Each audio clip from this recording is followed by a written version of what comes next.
എൻ്റെ പ്രിയപ്പെട്ട കൂട്ടുകാർക്ക് എല്ലാവർക്കും പുതിയ വീഡിയോയിലേക്ക് സ്വാഗതം. എല്ലാവരും സുഖമായിട്ട് സന്തോഷമായിട്ടിരിക്കുകയെന്ന് വിചാരിക്കണം. എല്ലാവരും ഓണാഘോഷത്തിന് തിരക്കിലായിരിക്കും അല്ലേ? ഇന്ന് ഉത്രാടാണ്, ഇന്ന് ഉത്രാടപ്പാച്ചിലായിരിക്കും എല്ലാവരും. അപ്പോൾ നാളെ ഞാൻ വീഡിയോ ഇടണില്ല. സാധാരണ വെള്ളിയാഴ്ചയാണ് എൻ്റെ വീഡിയോ ഇടാറ്.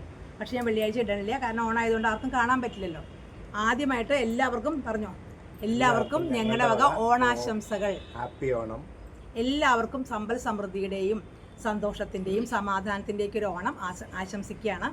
അപ്പോൾ ഞങ്ങൾ രാവിലെ തന്നെ വീഡിയോ എടുക്കാൻ വേണ്ടി റെഡി ആയിട്ടൊക്കെ നിൽക്കുക കേട്ടോ. അപ്പോൾ സെറ്റ് മുണ്ടൊക്കെ കൊടുത്ത് നല്ല ജുബ്ബയൊക്കെ ഇട്ട് നല്ല അടിപൊളിയായിട്ട് നിൽക്കുകയാണ്. അപ്പോൾ നിങ്ങളും അതുപോലെ നന്നായിട്ടൊക്കെ സന്തോഷമായിട്ട് ഓണം ആഘോഷിക്കാം. നാളെ ഞങ്ങൾ എൻ്റെ ചിറ്റയുടെ വീട്ടിൽ ഞങ്ങൾ എല്ലാവരും കൂടി ഫാമിലിയിൽ എല്ലാവരും കൂടെ കൂടും. എല്ലാ വർഷവും ഞങ്ങൾ അങ്ങനെയാണ് കേട്ടോ. നിങ്ങളും എല്ലാവരും കുടുംബത്തിലെല്ലാവരും കൂടെ ചേർന്ന് ഓണം നന്നായിട്ട് സന്തോഷമായിട്ട് ആഘോഷിക്കുക. ചിലർ ടൂറൊക്കെ പോവും. എനിക്കാണെങ്കിൽ അങ്ങനെ ടൂറൊന്നും പോണത് അത്ര ഇഷ്ടമല്ല. ഓണത്തിന് എപ്പോഴും നമ്മൾ വീട്ടിൽ തന്നെ ആഘോഷിക്കണം എന്നാണ് എൻ്റെ ഒരു ആഗ്രഹം. കുറേ പേര് അങ്ങനെ ഉണ്ടാവും. ചിലർക്ക് ടൂർ പോകാനായിരിക്കും ഇഷ്ടം.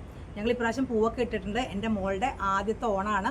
ഡിസംബർ 15-ാം തീയതി ആയിരുന്നു അവളുടെ കല്യാണം. അപ്പോൾ അവളുടെ ആദ്യത്തെ ഓണമാണ്. അതുകൊണ്ട് ഞങ്ങൾ ഒന്നും കൂടി നന്നായിട്ടൊക്കെ ആഘോഷിക്കുകയാണ്. ഇന്നത്തെ വീഡിയോ ഇത്രയേ ഉള്ളൂ കേട്ടോ. ഓണാശംസ പറയാൻ വേണ്ടി മാത്രം വന്നതാണ്. അപ്പോൾ നിങ്ങളെല്ലാവരും എൻ്റെ വീഡിയോ കണ്ട് സപ്പോർട്ട് ചെയ്യുക, സബ്സ്ക്രൈബ് ചെയ്യുക, ലൈക്ക് ചെയ്യുക, കമൻറ്റ് ചെയ്യുക. ഒന്നും കൂടെ പറയുക, എന്തെങ്കിലും പറഞ്ഞോ. അപ്പോൾ എല്ലാവർക്കും ഞങ്ങളുടെ ഹാപ്പി ഓണം. പിന്നെ സബ്സ്ക്രൈബ് ചെയ്യുക, അത് പറയണ്ടേ? അത് പറഞ്ഞോ, നിങ്ങളും പറഞ്ഞോ.